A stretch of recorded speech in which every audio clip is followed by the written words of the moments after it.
Lou, we're going to talk about the painting that you have on the wall of you and Lyle. What can you tell us about it?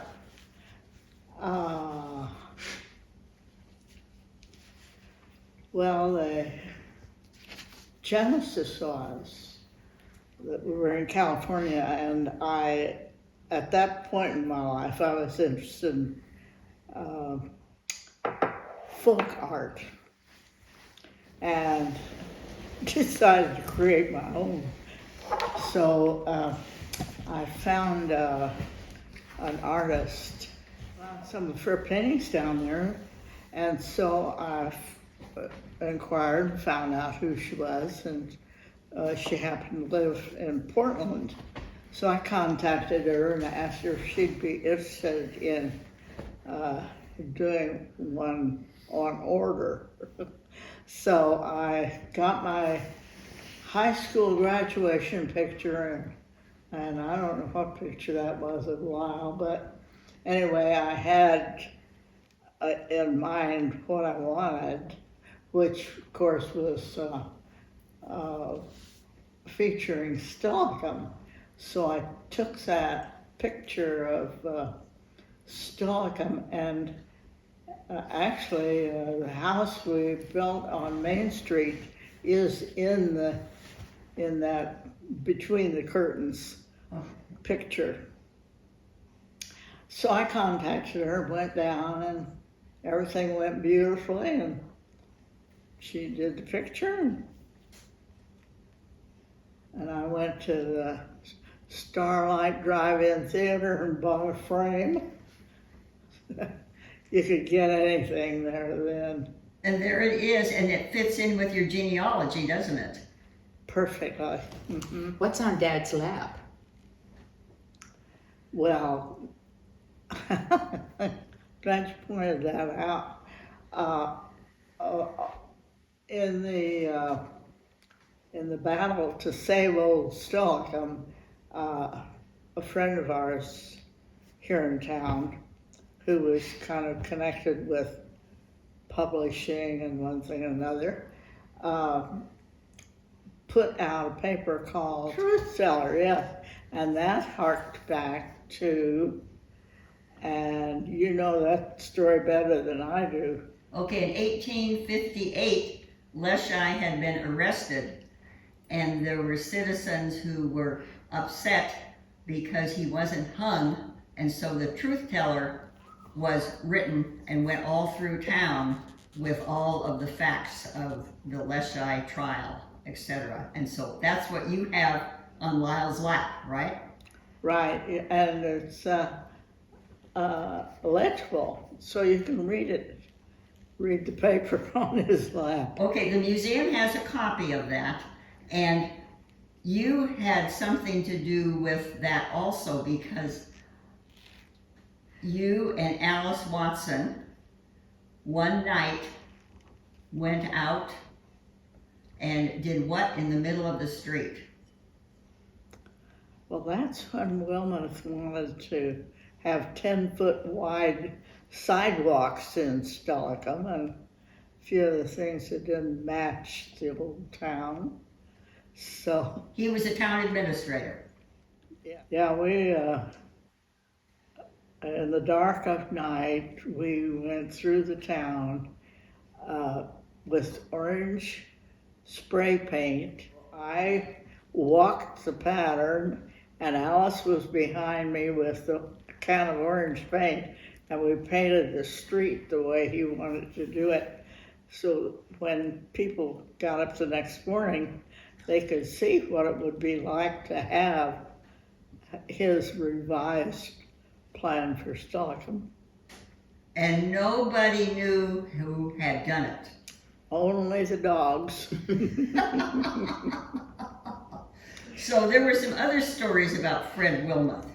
Oh, it sure was. He wanted to change our historic town, didn't he? Yes, he did. And from his perspective, and from my perspective now, probably it just fit right into his way of administering a town. But it didn't fit the old town. So we were constantly at loggerheads. So, but anyway, he was ambitious, wanted to move on up to larger towns and really power positions. Okay, and it was at this time that Lyle went back on the council. That's right, he did. To counter him. And there were 3 of you, so you had a 3-2 vote on the council, or they did. That's right. It was after that that Wilmoth decided to leave. Oh, yes. Well, he was kind of in hot water anyway, because I think he was taking little trips with our town planner and charging it to the town. So anyway, that didn't sit well. Going back to something that we talked about earlier, and that was when Lyle was mayor in the 70s. And the second time he ran, you were very involved in many ways, but one of the ways you had a recipe that can you tell us how that happened? What about your Coca-Cola cake?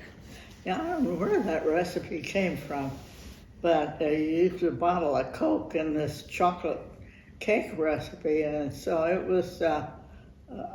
was really good. And so when election time came around, the girls in the office baked this cake and then stood out on the street passing out slices of cake to the passersby, to campaigning for, must have been Lyle. Yes. So, but anyway, that recipe is still used. I've got a copy, and I suspect you do too. I have used it many, many times. And Karen, will you read what's on the back of the recipe that she passed out?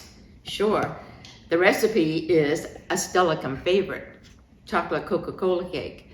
On the other side, it says another Stellicum favorite, re-elect Lyle Dunkin Stellicum mayor, positive and experienced leadership, time to serve the town, informs and involves the citizens, improved the fire protection and medic aid, built walking paths, controlled growth, repaired sidewalks, acquired 2 parks, established a recreation program, and there's more. Find out. Call Lyle at home.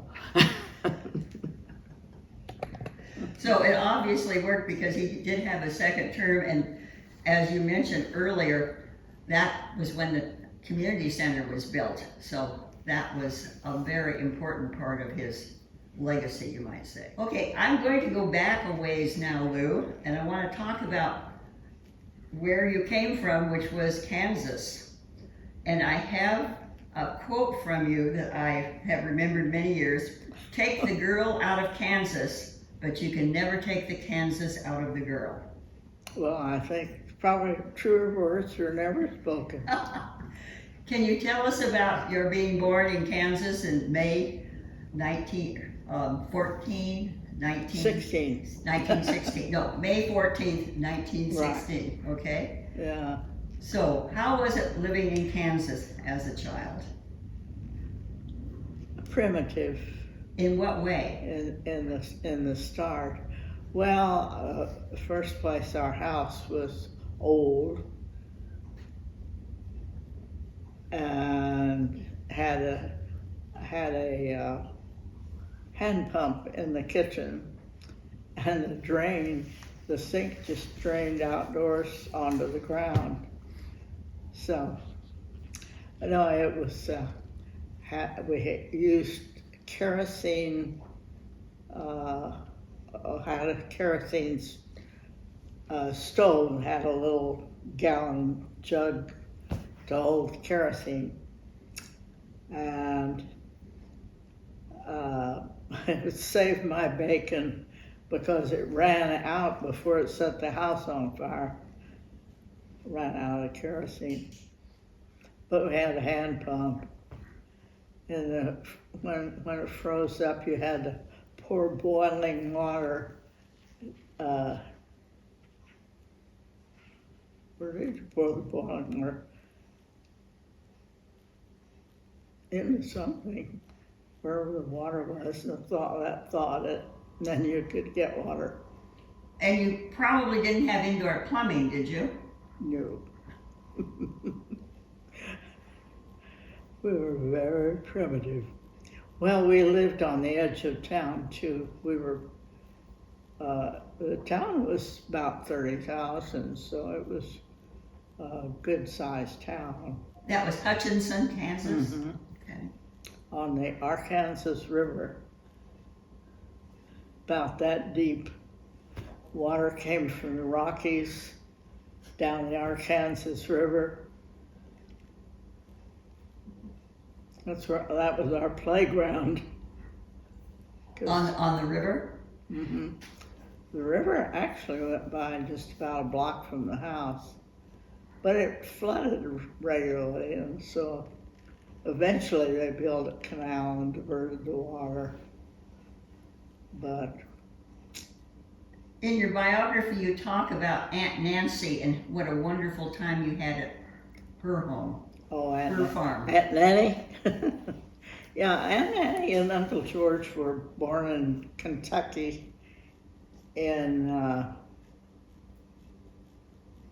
well, I don't know that I can recall the date, but anyway, they owned a farm in South Hutchinson, but they were my folks' landlords, and they had this house in town. The folks rented it, and then regularly I would go with Aunt Nanny and Uncle George out to their farm, and Aunt Nanny would make, she'd use talcum powder lids, which were about that big, and she'd make little biscuits for me.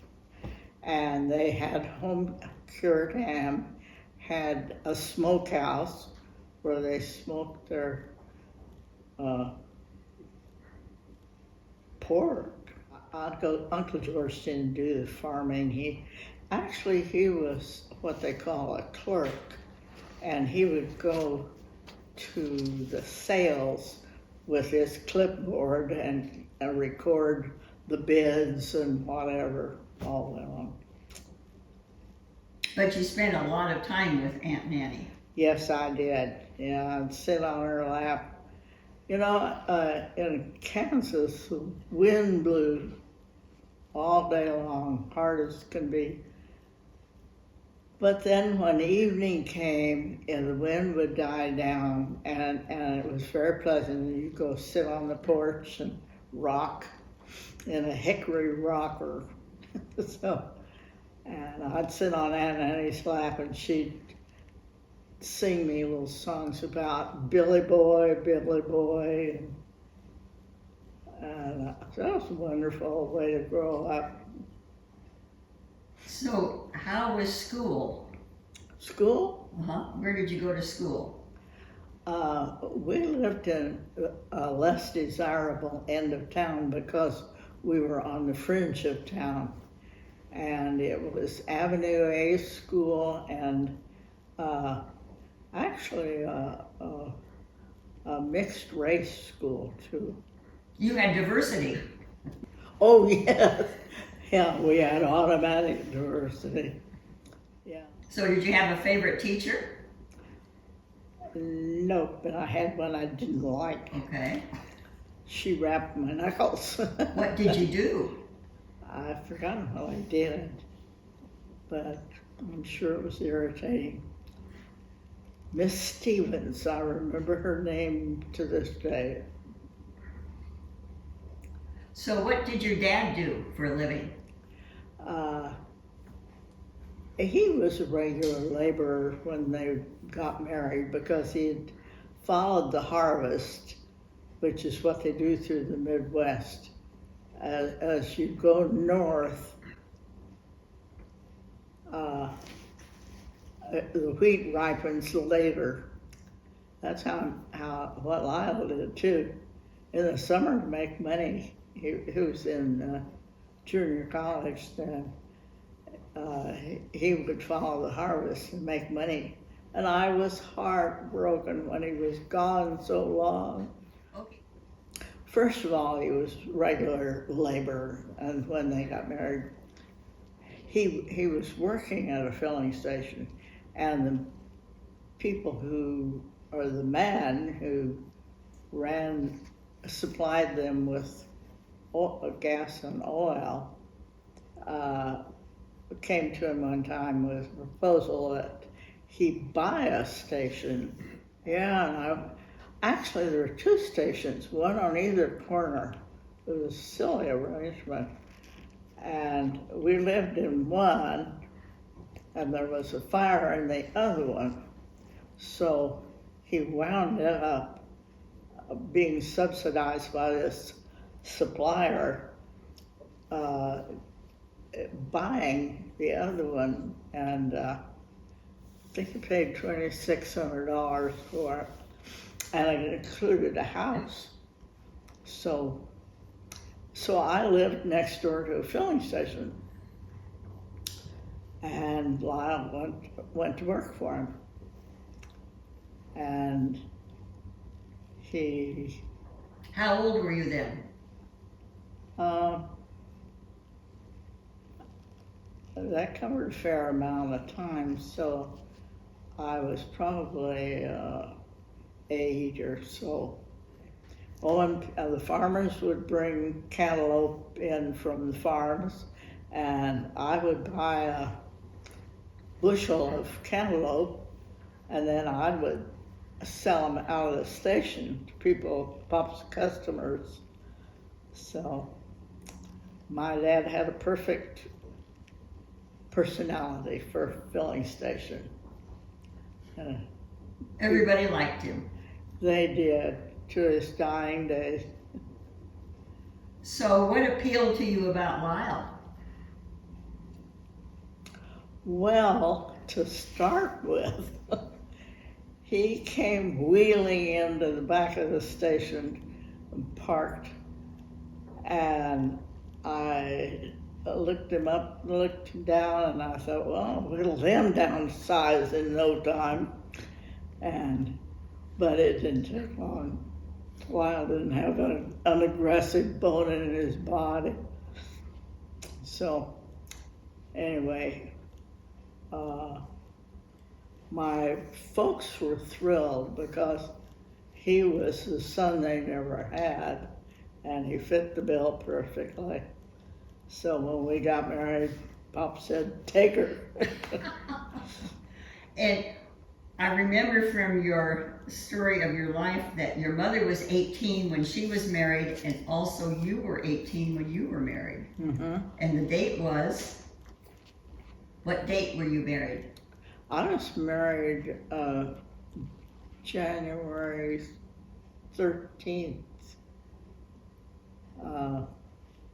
Forget what. 1935. 35. Oh, no. So where did you and Lyle live when you were first married? We lived, we rented an apartment kitty cornered from Lyle's folks' house. So when somebody came to the door and asked for Mrs. Dunkin, I said, well, they live over there on that corner. So I hadn't quite gotten used to it yet. But that was, and then we moved into an apartment on an alley, as I remember it, up over a garage. Yeah.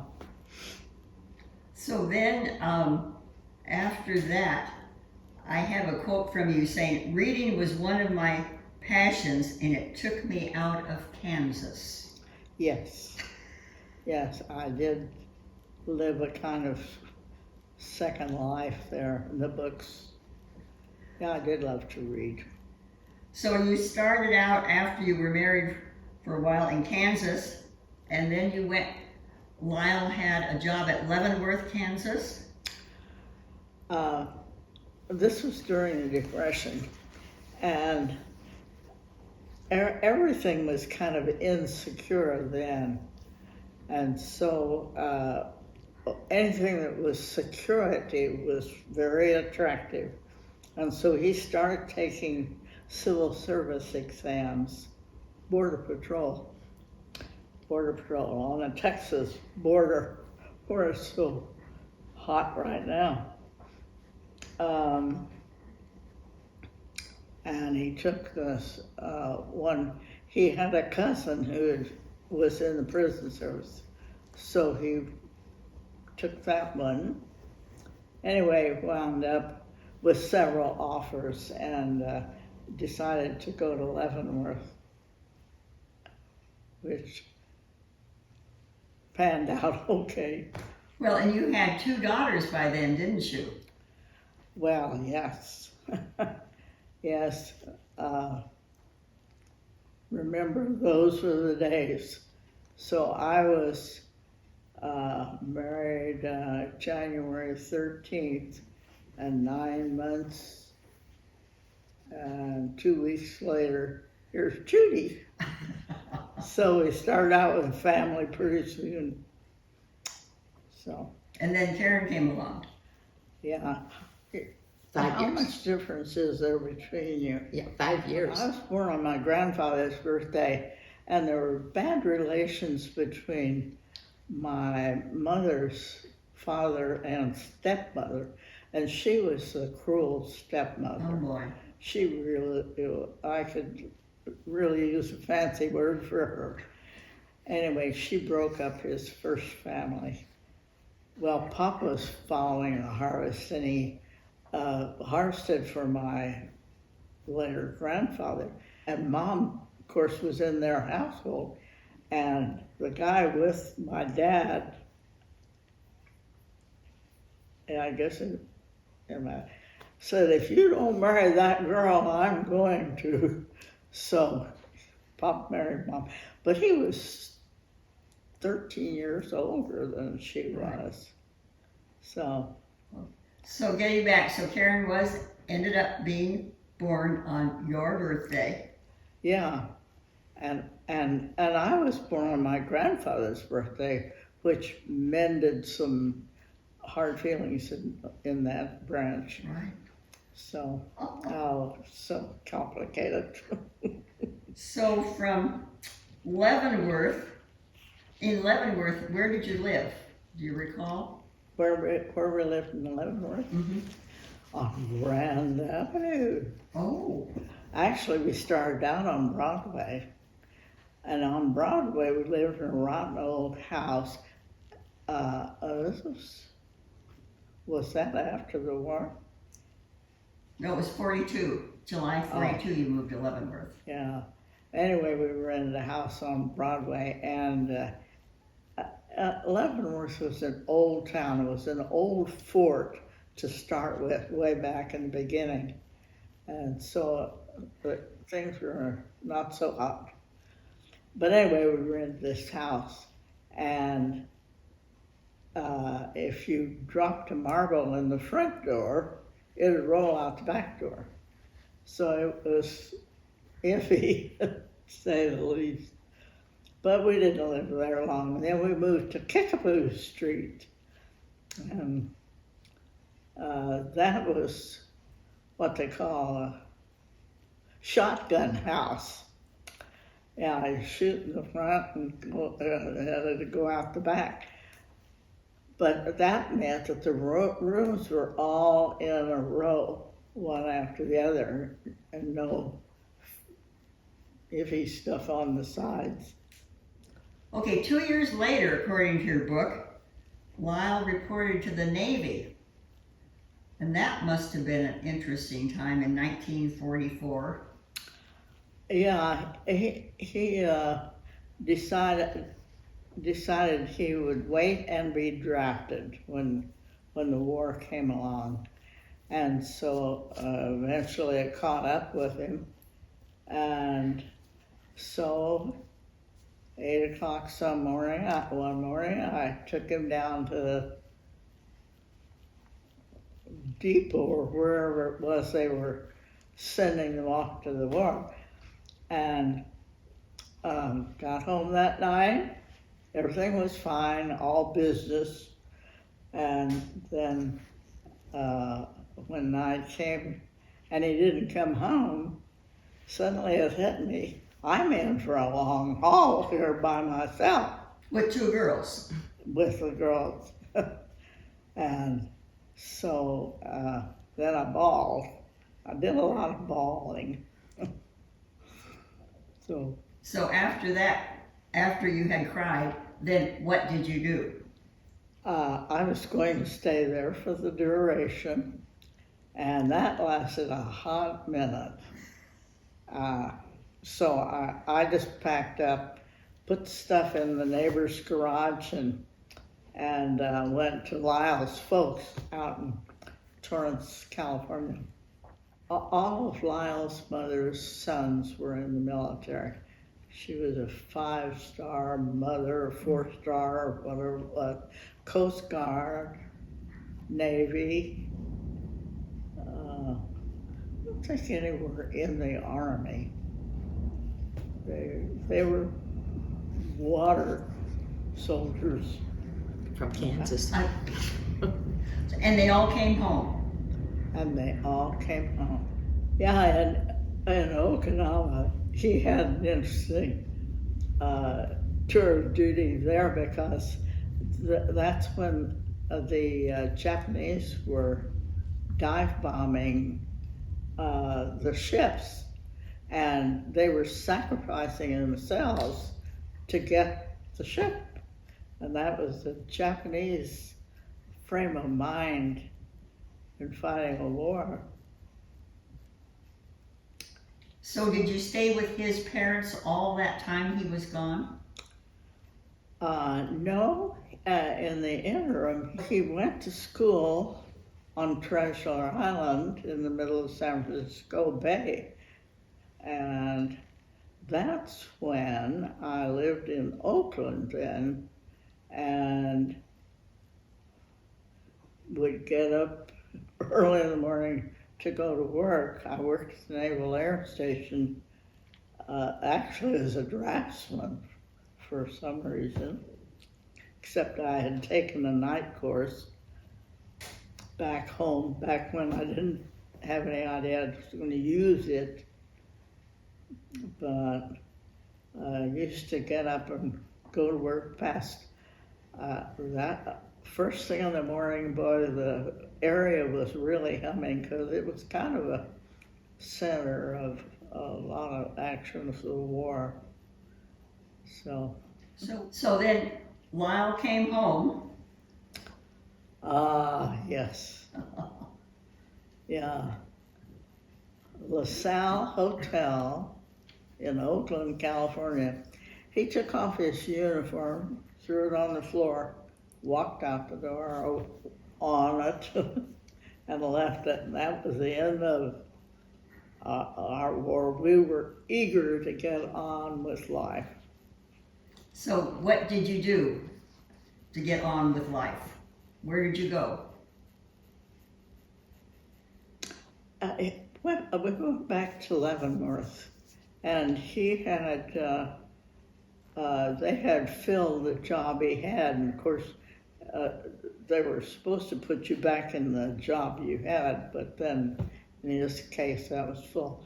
So he got, I think while he was still here, his boss got him working at setting up a shop to refinish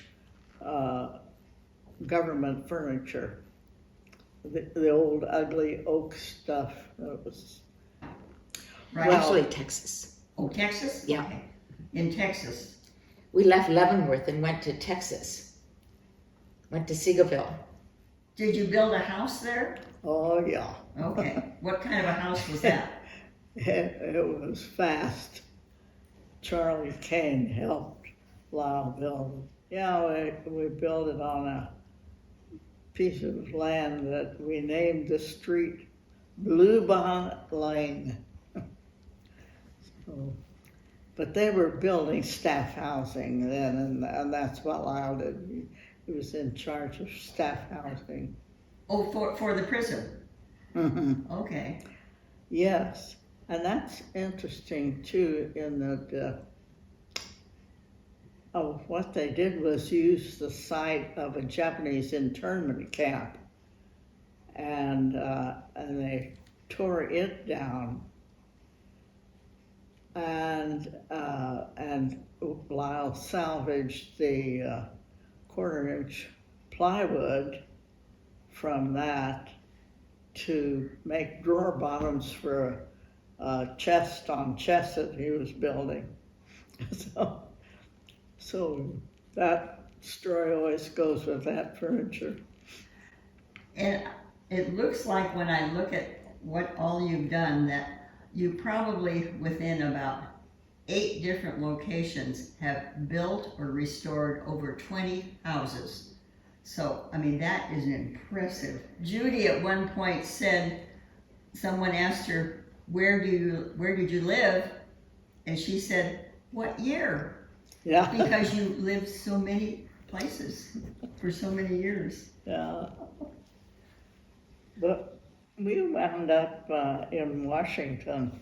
It was really great living in Washington because we were right close to the Capitol and had great view. Lyle's office had a great view of the Capitol. Look right at it. And then you could go over and have bean soup. So, In the Senator's luncheon room, wasn't that where that was? Yeah. right. So what exactly did Lyle do at Washington, D.C. in the prison? Well, he was supervising all the factories that were doing this furniture work.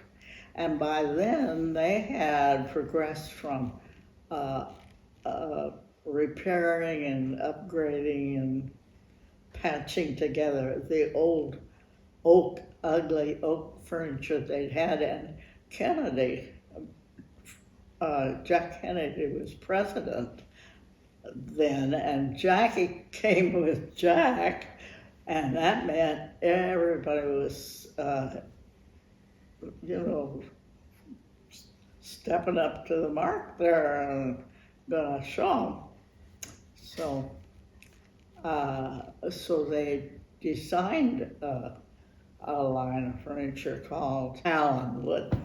And the reason it was called the Allenwood line of furniture was it was done in a prison camp at Allenwood, Pennsylvania.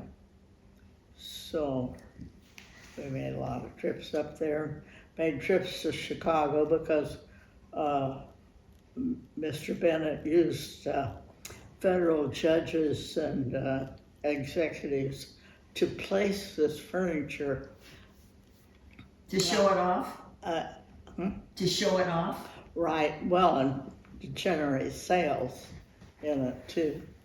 So And we made lots of trips to Chicago to federal judges, and in the new Mies van der Rohe office building they were building there, and it was a show place too. Well, and James Bennett was the director at that point, right? Right, And we have a ship named after him at McNeil Island, the James Bennett. right, for Bennett, yeah. And actually, that's an interesting story too, because the Bennett was a civilian pleasure ship, a private, but nice big passenger ship. And Dolores Costello, I think you probably don't recognize that name, but she was a movie star, and it had been hers, and then confiscated during the war, and so it was a passenger ship from here to McNeil. Okay, when Lyle was designing this furniture and so forth, they really, you caught James Bennett's eye too, because you were so good at design. So you helped with interior and the furniture. Well, I decorated his office. It was old and ugly. And so we had new drapery and nice furniture and put shutters on the ugly little windows. And his wife liked it, he liked it. And so we were working into the inner circle. It must have been exciting times. It was. So why did you want to leave it for Stillicum? Well, we were almost ready to retire. We knew we weren't going to retire there. So, yeah, it's funny how the years zip by. Well, and it sounds like you had a lot of interesting jobs. I did. Yeah, I worked for a decorator guy. He ran the Grasshopper. That was his decorating shop. In Southern California. Okay. Yeah, that was in California. Well, and weren't you in real estate too for a while? Oh, yeah. I worked for a guy called Dan Ostro, and he was a crook. He was building a development, but he was taking down payment money and pooling it, and then he disappeared with the down payment money off into the South Seas somewhere, and then when he finally surfaced again, he said he lost it all building grass shack developments in the South Seas. So, but anyway, I went to work for him. I lasted 2 weeks there. I got calls every noon from a school teacher, and she was complaining that her sliding glass doors were falling out of the openings because they hadn't been built right.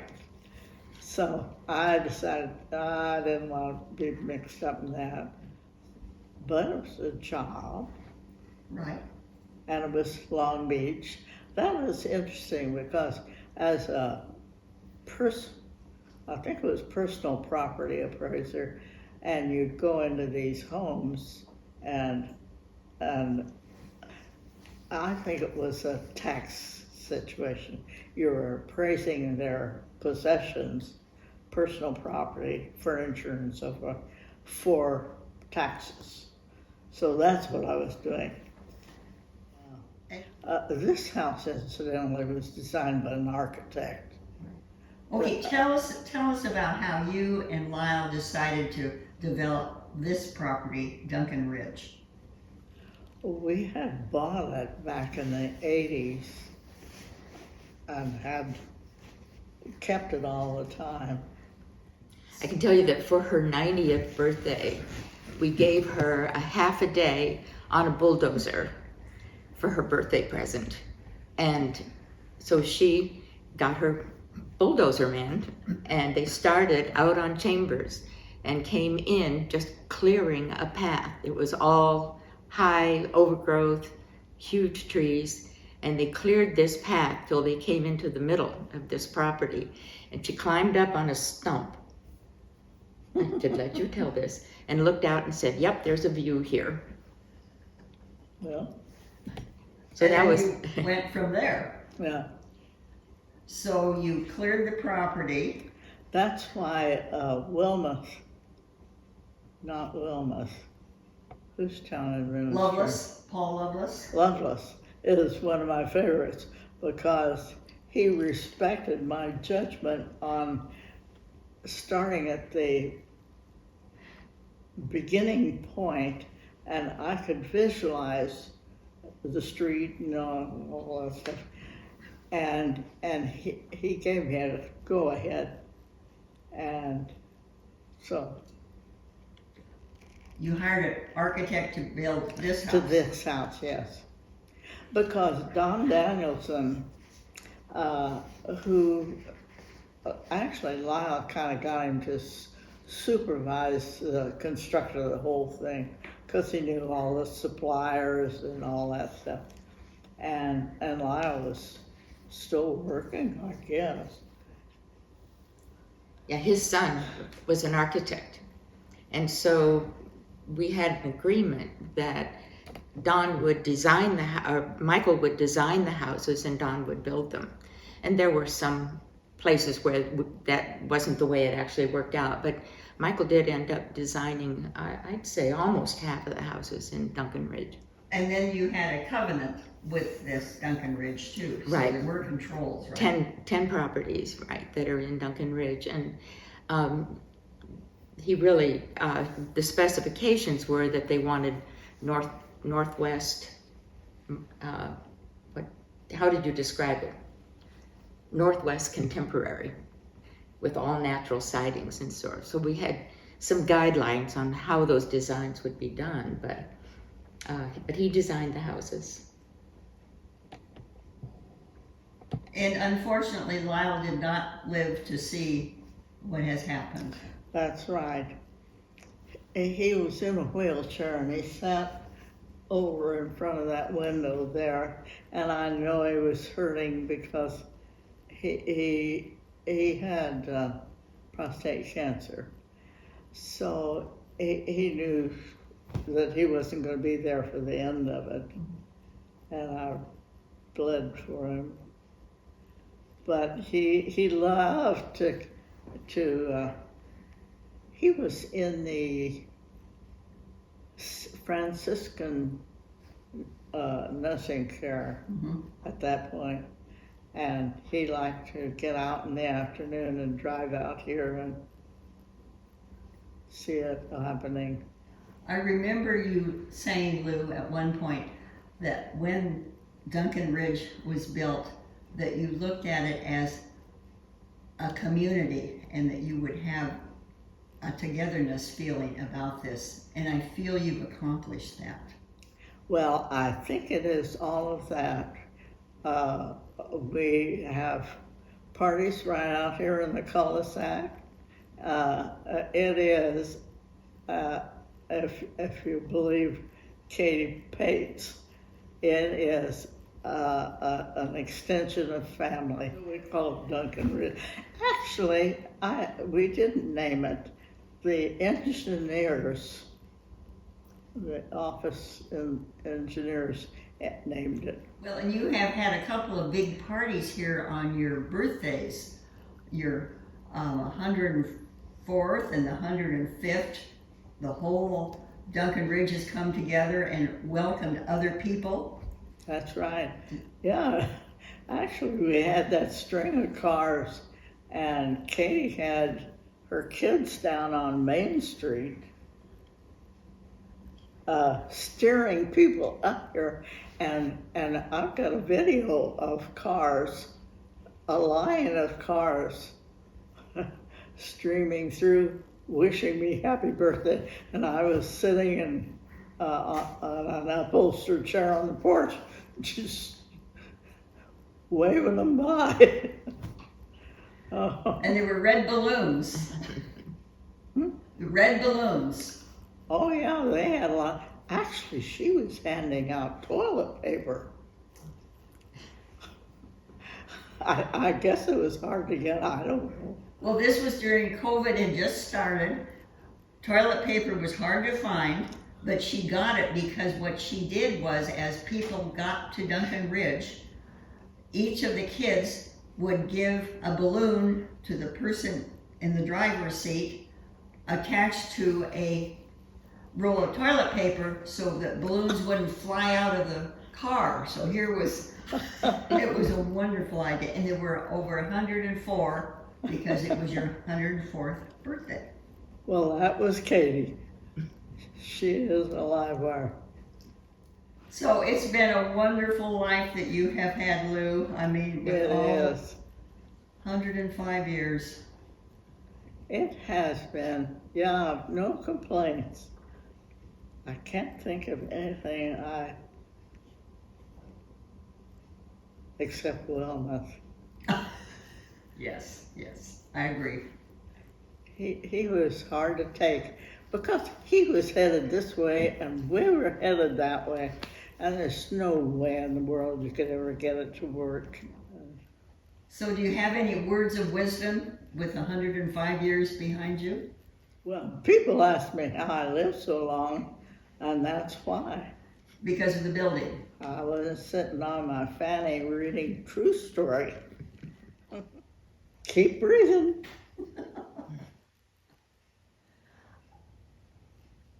You can't beat that. Nope, nope.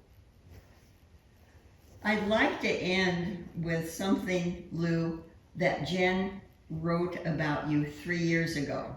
Jen was Lou's granddaughter, Karen's daughter, Oh, really? and Karen would like to read it to you. This is to you from Jen. Dear Grandma, from my point of view, you have had such a wonderful and special life. It's easy to admire you and the life you've led, but it would be difficult to emulate what you've done because so much of your story is derived from the times that you've lived in. Fortunately, you've given us many clues in the goals you chose to pursue and the choices you made to get there. Your wit and your character are a roadmap for the rest of us for how to live a rich and wonderful life. I'm doing my best to follow. I want you to know how grateful I am for all these lessons and all you've given me with them. You are my inspiration. Well, imagine that. An inspiration to us all. Mhm.